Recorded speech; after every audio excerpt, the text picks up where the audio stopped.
एक सबसे गांव में एक नन्ही चिड़िया रहती थी जिसका नाम चीकी था।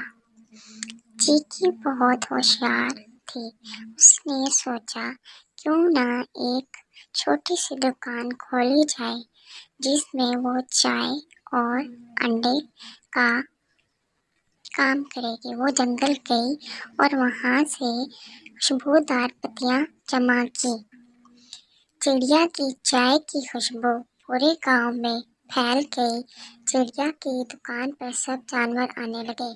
सबसे पहले चिड़िया की दुकान पर कौवा आया। उसने चिड़िया की चाय पी और इसकी तारीफ की कि ये तो बहुत मज़ेदार है। इतने में एक कबूतर आया। उसने भी चिड़िया की चाय पी। उसने कहा ये तो लाजवाब चाय है। फिर एक और कबूतर आया। उसने चिड़िया की चाय पी और उसने भी तारीफ की। इस तरह चिड़िया की चाय खत्म हो गई और उसने और चाय बनाई। इतने में एक बंदर आया।